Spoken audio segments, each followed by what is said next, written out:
All right, it's time for Friday feedback. You can email info@davidpakman.com if you have anything you'd like to say to me. I have a bunch of stuff to read. Some of it's negative, some of it's positive, some of it's trolling, some of it is ambiguous, some of it is delusional.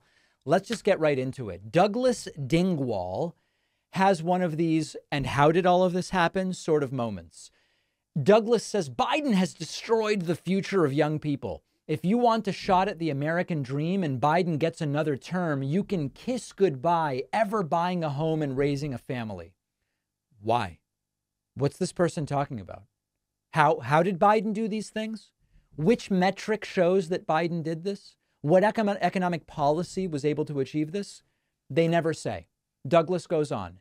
David Pakman doesn't give a crap about young people or anybody else, as long as he's got his. He is here because he gets paid by the DNC and other leftist organizations. I do not get paid by the DNC, and I do not get paid by any leftist organization. People have been accusing me of this for over a decade. No one has been able to provide any proof. Please provide that proof. And if you do, I will apologize and eat my microphone. He goes on. He gets his daily talking points and never strays from them. No one sends me talking points. That would require thinking for himself, and he's now a family man, and he can't risk losing his paycheck. What else is David Pakman qualified to do if he were to lose this gig? I'd probably end up running some financial services company or a tech startup or working in renewable energy or becoming a investor in alternative energy technologies or yeah, I don't know what I would do if I lost this job. All right. So anyway, Douglas, very, very clueless there. A number of unsubstantiated claims. Whitey, oh boy. Whitey says, you're wrong, you're. Always the wrong you're. You're a delusional communist Fruit Loop. Under Trump, no war, secure border, wrong border, and a solid economy, and the justice system wasn't weaponized. Under senile Biden, a weaponized justice system to attack political opponents, Trump, conservative voters, Catholics, Christians, Jews, parents, and pro-lifers. Biden's intentionally funding both sides of wars around the world, Ukraine and Israel, to profit off money laundering. There's no evidence for any of this, by the way. This is a deeply, deeply disturbed person. He continues. Biden's has intentionally allowed an invasion of America. To steal illegal votes in future elections, that's treason. There's no evidence of that either. Biden is illegally using taxpayers' money to buy votes from spoiled, rotten liberal college kids that promote Hamas, Iran, and Islamic jihadism in America and the genocide of Jews and Americans. Biden has sold classified information for profit, including influence peddling through his junkie crackhead son and the rest of the Biden crime family. Are there more lies or grammatical and spelling errors here? I think there's 11 lies and 12 grammatical or spelling errors. So that is really something for a single paragraph message. Karen says, I think a debate will help more people realize that Biden and the Democrats have policies and platforms, and Trump and the Republicans have none except revenge. You know, Karen, I wish that that's what a debate would help people realize. I worry that people will watch the debates and actually not learn anything about that.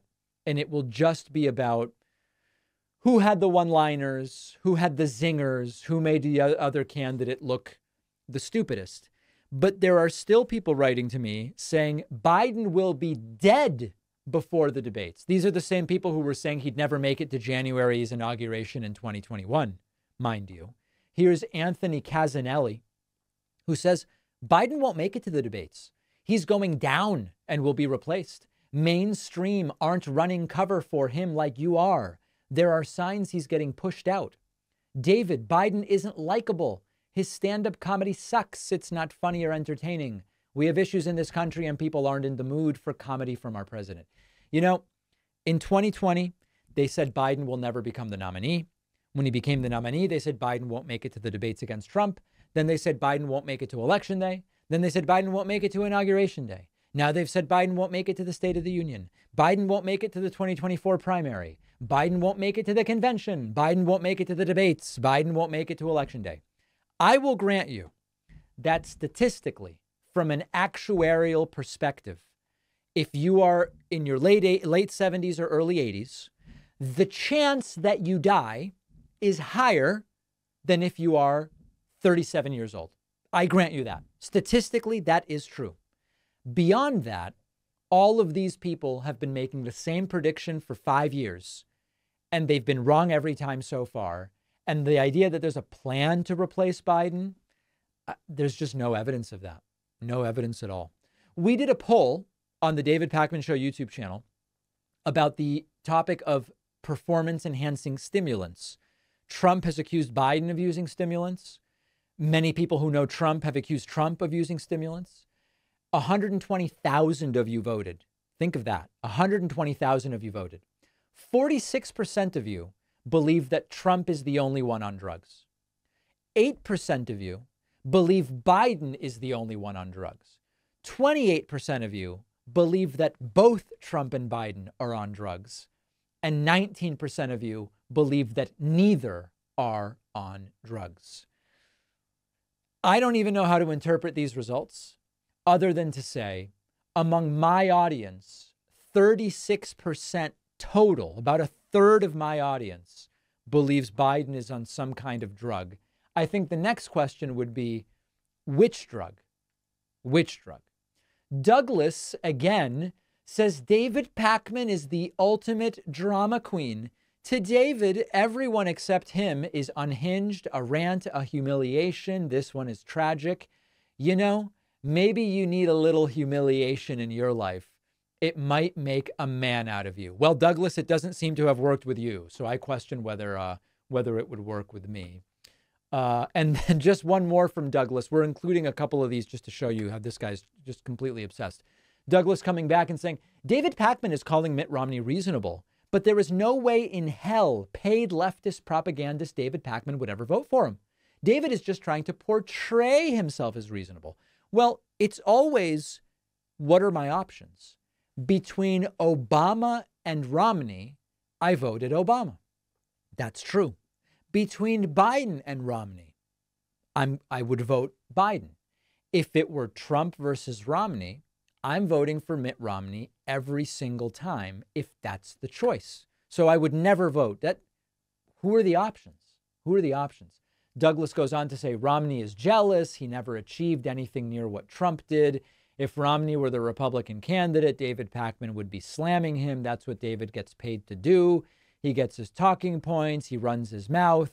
He's far from an intellectual. All right, well, listen, if it's Romney versus Trump, I'm voting Romney. That I can tell you. Sam Johnson says on the topic of purity tests, there's nothing wrong with having a purity test. This kind of thinking is why third parties don't get as many votes. You should always vote for the candidate whose policies you agree with, not this lesser of two evils crap. Listen, everyone can use whatever system they want to determine who to vote for.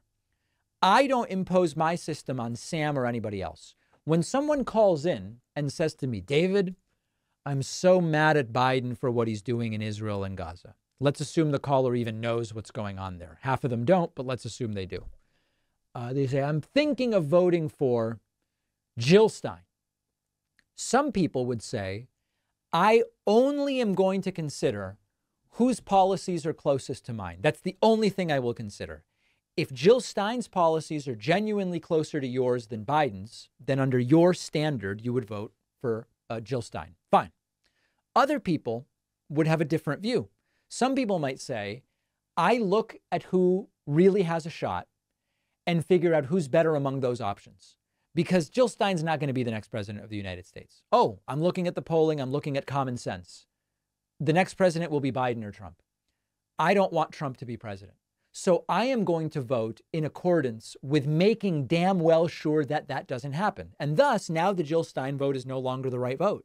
Because if I vote for Jill Stein, that denies Biden the margin, or could deny Biden the margin he needs to defeat Donald Trump. I might be helping Donald Trump.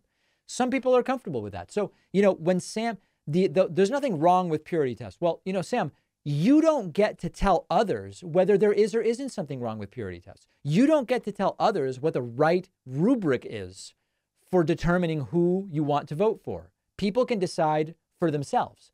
And it sounds like with Sam doesn't care if his actions get Trump elected into office. Other people do care. Many of them have been calling me, in fact, and we've been having pretty productive conversations disabusing them of this idea that, oh, I might write in someone or vote Cornel West or whatever. Now, as it happens, for me, when I look at the candidates this year, it's an extra easy choice because I agree with Biden the most.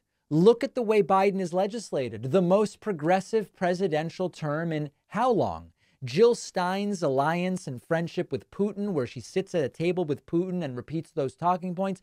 It's not interesting to me. It's not, well, I just love Jill Stein and I have to vote for Biden. I look at Jill Stein and I look at Biden and RFK and Trump. Biden's the one I agree with the most, and I want to deny Trump the presidency. It's really easy for me. It's really that easy. So figure out what is the goal of voting for you and use that to then determine what the right choice is. And what the way I figure it out may be different from the way Sam figures it out.